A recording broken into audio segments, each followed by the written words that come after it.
2016 का पहला दिन। पाकिस्तान के एक आतंकी दल ने पठानकोट स्थित भारतीय वायुसेना की छावनी में सेंध लगा दी है। उनका मकसद सुरक्षा संपत्तियों को तबाह करना और ज्यादा से ज्यादा लोगों की जान लेना।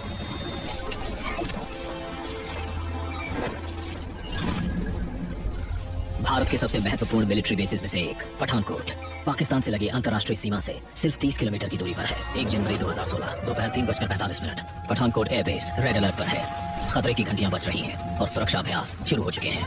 मैंने फॉरेन बेस को कॉल करके सुरक्षा के सारे इंतजाम कर लेने की हिदायत दी। टेररिस्ट कैंप में घुस चुके थे, कहीं छिप कर बैठे थे और हमने छानबीन शुरू कर दी। सभी सैनिकों को बेस को सुरक्षित करने के आदेश दे दिए गए।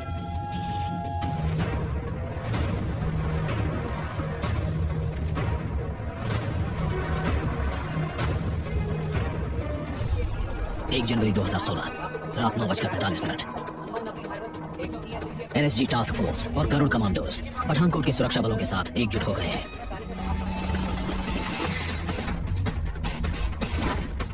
दो 2000 एकड़ के एयरबेस को बंद कर दिया गया। आतंकवादी पठानकोट शहर के किसी भी हिस्से में हो सकते हैं। खोज जारी है। 2 जनवरी 2016 सुबह 2:15 जमीन से लेकर आसमान तक निगरानी मुस्तैद है, लेकिन ये आतंकी एक आत्मघाती मिशन पर हैं। लेकिन उनकी किस्मत धोखा दे गई। हवाई निगरानी कर रहे एक ड्रोन ने उनके शरीर की गर्मी को भांप लिया। गरुड़ कमांडो आगे बढ़ने लगे। आतंकियों ने फायरिंग शुरू कर दी।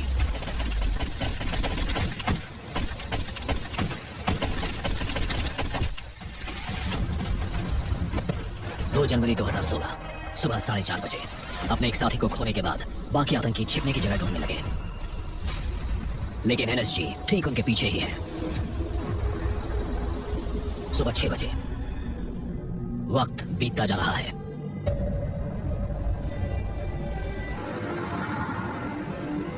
दो जनवरी 2016 सुबह 10 बजे 4 घंटे बाद भी स्थिति वैसी ही बनी हुई है। 2 जनवरी 2016 सुबह 10:30 NSG का अंदरूनी घेरा और करीब पहुंच गया। भारतीय वायुसेना ने इस गतिरोध को खत्म करने का फैसला लिया। एक हमलावर हेलीकॉप्टर ने आतंकियों के छिपने की जगह पर गोलियों की बौछार कर दी। 2 जनवरी 2016 दोपहर 2:30 हमलावर हेलीकॉप्टर से की गई इस गोलीबारी से मजबूरन आतंकियों को अपनी पोजीशंस का खुलासा करना पड़ा। 2 जनवरी 2016 शाम 5:30 पठानकोट एयरबेस में फिर से शांति छा गई। आत्मघाती हमलावरों को मार गिराया जा चुका है। अब वक्त है उनकी लाशें बरामद करने का, लेकिन ये बेहद जोखिम भरा काम है। नुकसान पहुंचाने के लिए लाशों में बम हो सकते हैं, जिससे जाने जा सकती हैं। फोर्स कमांडर ने सुबह तक इंतजार करने का फैसला लिया। NSG के बम निरोधक दस्ते को तलब किया गया। लीडर और उसके सेकंड इन कमांड ने अपने साथियों को जोखिम में डालना मुनासिब नहीं समझा और खुद ही इसे अंजाम देने में जुट गए। जिसका डर था वही हुआ। एक हथगोले से धमाका हुआ। लेफ्टिनेंट कर्नल निरंजन शहीद हो गए और मेजर त्यागी गंभीर रूप से घायल हो गए। हमें एक झटका जरूर लगा था, लेकिन हमने ऑपरेशन नहीं रोका। पूरे 2000 एकड़ की छानबीन जरूरी थी।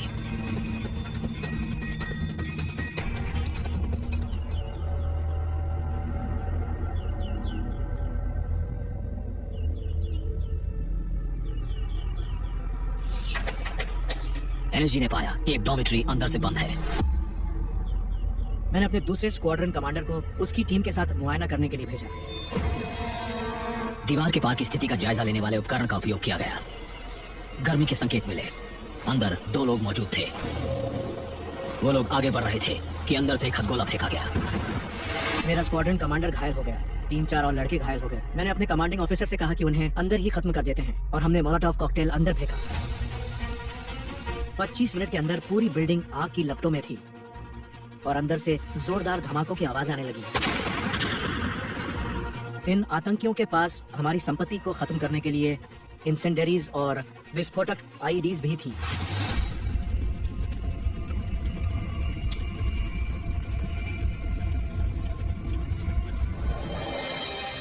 अड़तालीस घंटों बाद 6 जनवरी 2016 को सुबह 8 बजे पठानकोट एयरबेस को सुरक्षित घोषित कर दिया गया। आखिरकार आतंकियों के खिलाफ यह अभियान खत्म हुआ। इस फिदायीन हमले की योजना महीनों से बनाई जा रही होगी, पर आतंकी अपने मकसद में कामयाब नहीं हो सके। भारतीय सुरक्षा बल फिर विजयी हुआ।